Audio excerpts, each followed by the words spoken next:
Welcome to the International Schools Podcast, where we discuss all aspects of technology and life in international schools, with new episodes live every 2 weeks. This podcast is sponsored by Apps Events. We're a Google for Education partner and active since the launch of Google Apps for Education in 2006. We're a team of former educators and all experts in helping schools integrate Google into their schools and their classrooms. All training is customized for each school, and we make sure it has a lasting impact. Literally thousands of educators worldwide have earned their Google Educator certification with us with our certification boot camps, and these take place every month and get your staff certified quickly.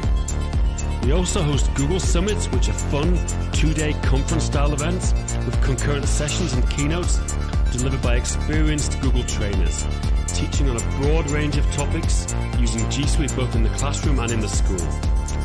Check it out over at appsevents.com, and we can bring any of these events to your school, which is an amazing way to build a Google community amongst your staff to support each other, plus to increase the profile of yourself and your school. The podcast is also brought to you by ISTE for Education. People ask us what Chromebooks we recommend for schools, and after trying them all quite literally, we always recommend ISTE. We've been to ISTE headquarters in Taiwan to be part of product discussions, and they're genuinely the best thought out, most cost effective, and most importantly durable devices out there.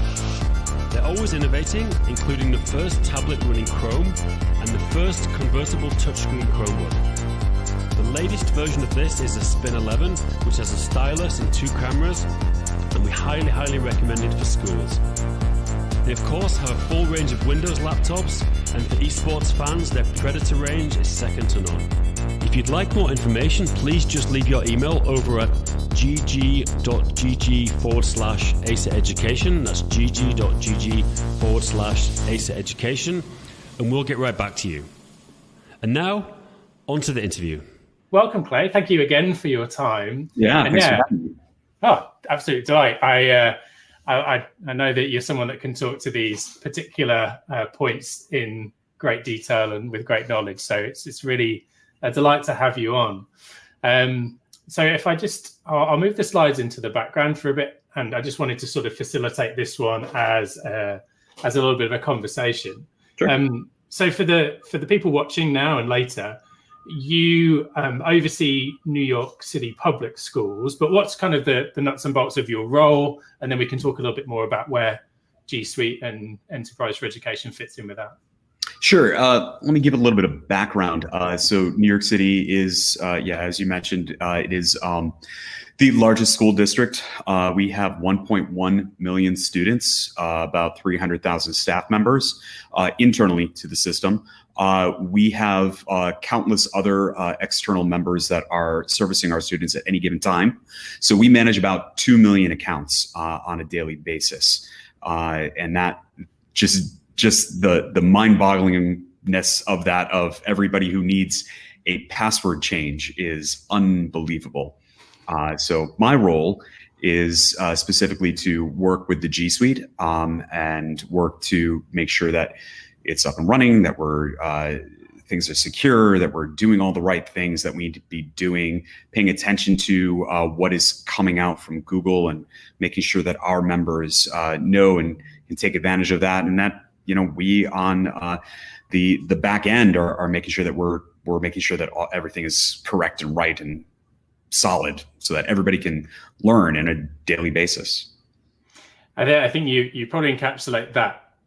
Exactly the scenario of Google being approached by organizations saying, please, can we have some additional features we know enterprise have? Because, I mean, I often talk about G Suite for business, or Google Workspace is used by Google and other companies as well. But I don't think any of them quite hit the numbers you've just talked about. Yeah, I think the closest would be the country of Malaysia. Yes. Malaysia has one tendency, doesn't it? Yes. So in the process of deciding how best to facilitate learning across that many schools with that many students and teachers, where does Enterprise for Education fit in with that for New York City public schools?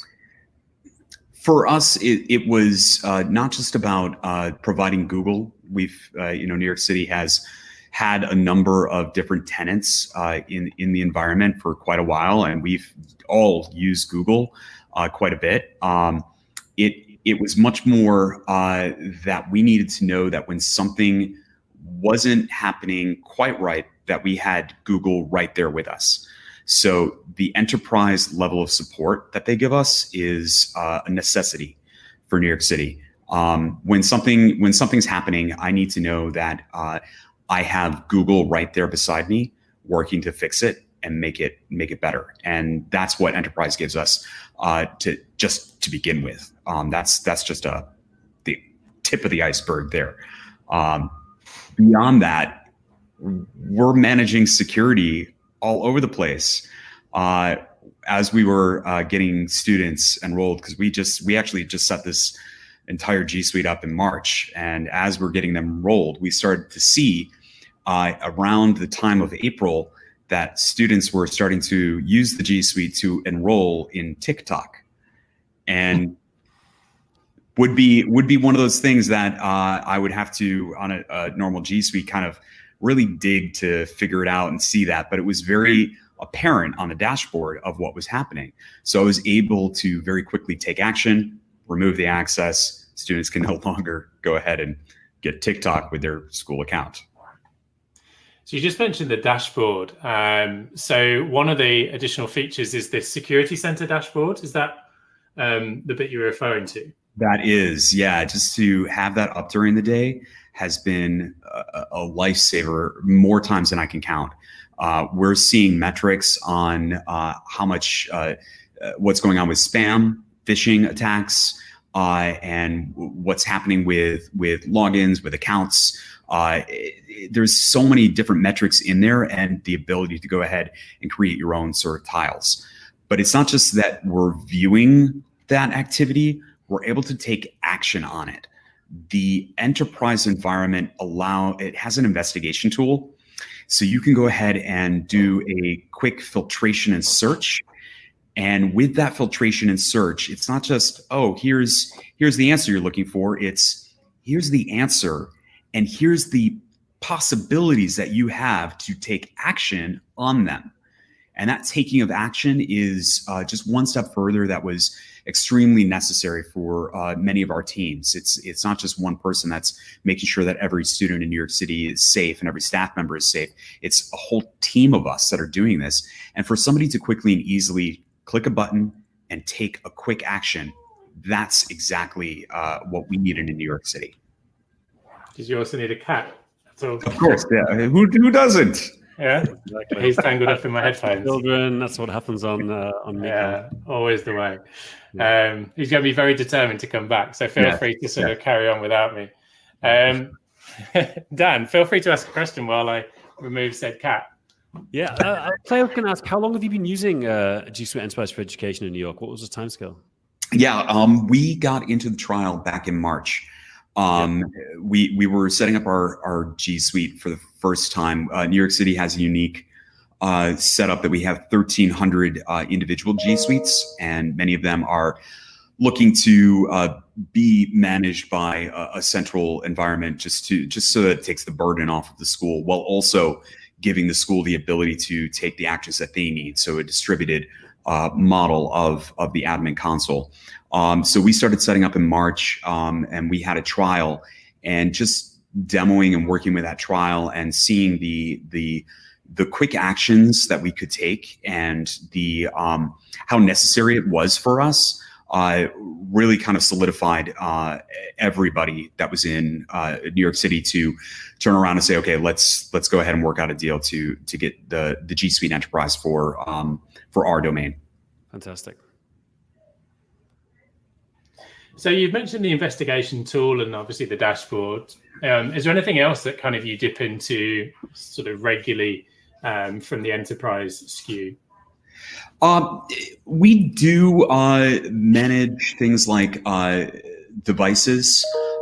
We don't always manage it through the G Suite environment, but there are certain devices that we do manage through G Suite, and it's got a rich MDM, a mobile device management area that you can set up things that just push out to your members. And Google's constantly making changes and improvements, and this is an area that we've seen more improvements on, and they're responsive to requests that we have surrounding this. But we've been able to set up things like a work profile on Android devices, so students can go ahead and have all of their applications that are associated with the school on one siloed device. And it's a mobile device. It's not a Chromebook. It's something that's slightly different. So they might be using it for their own personal use as a phone of some sort, and then they flip right into their school environment through that work profile.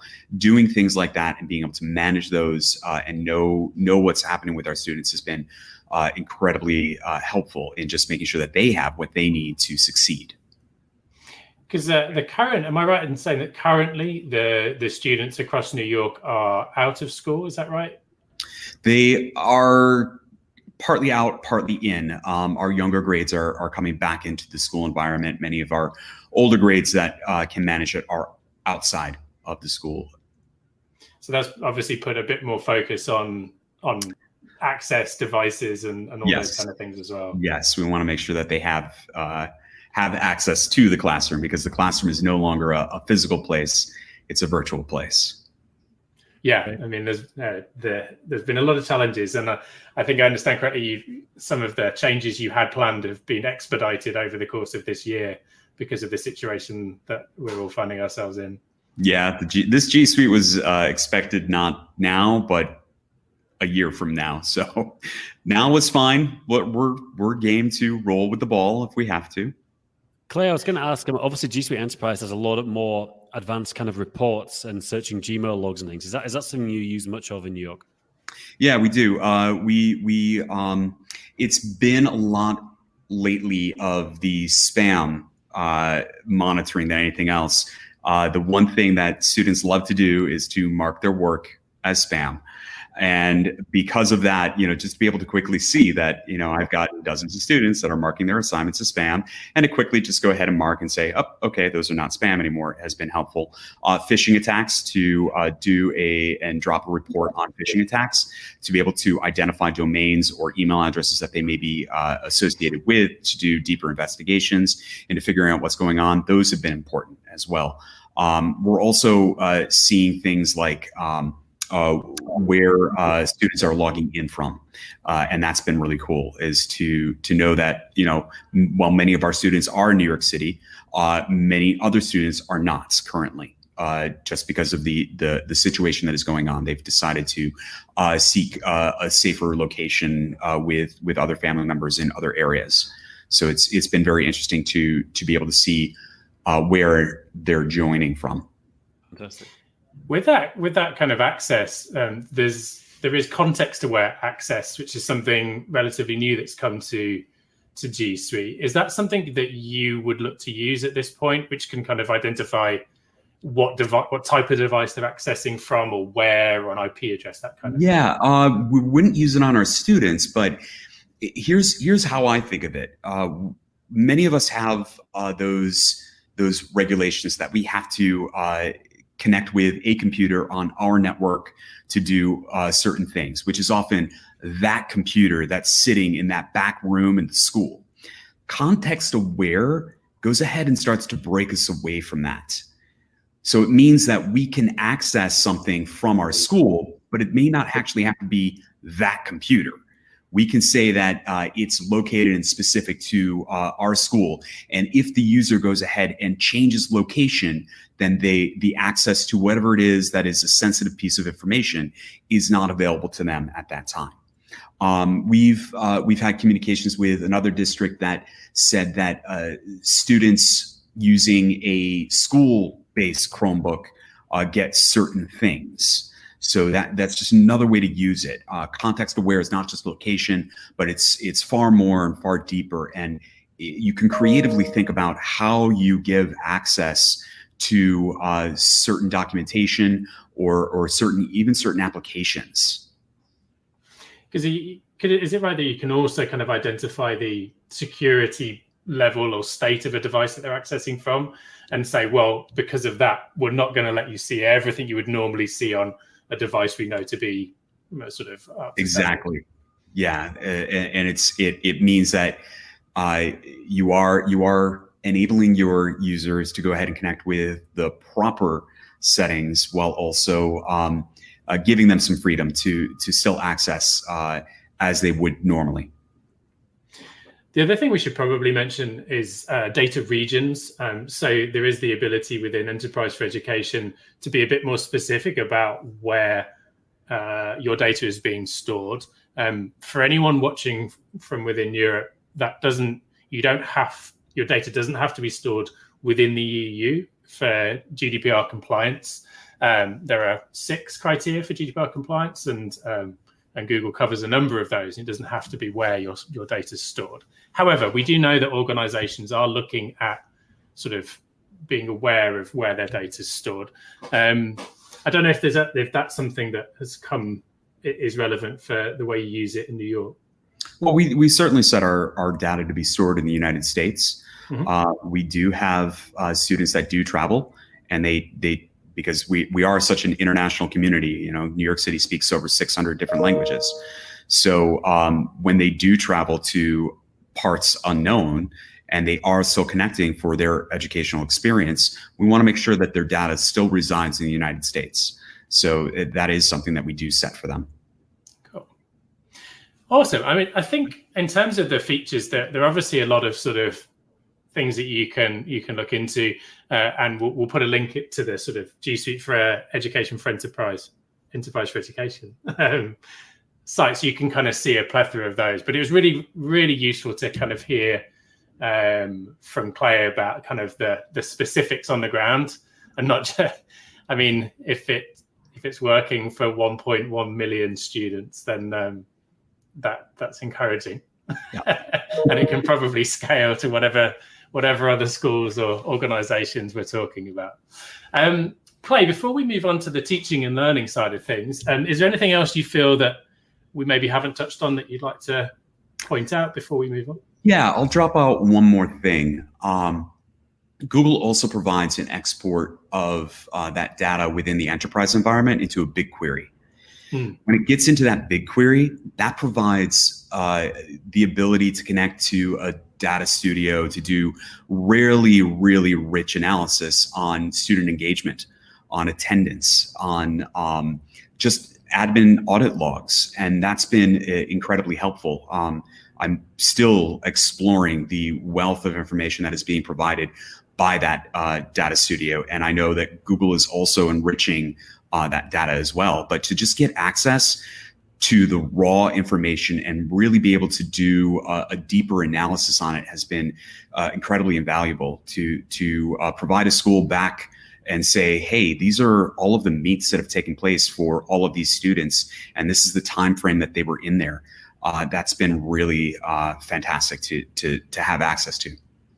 So BigQuery allows you to analyze lots and lots of data, and you're funneling that through to say, here's a dashboard of an overview so they can kind of take action on it. Exactly. Amazing. Thank you for bringing that. Yeah, I'm glad we've got a chance to talk about that one as well. Awesome and tremendous. So thank you so much for your time. It's been a very, very busy year educationally. So always appreciative of anyone that can sort of give up a bit of time to share as well. So thank you so much, Clay. Have a great rest of your day, and I hope to catch you soon. Thanks all.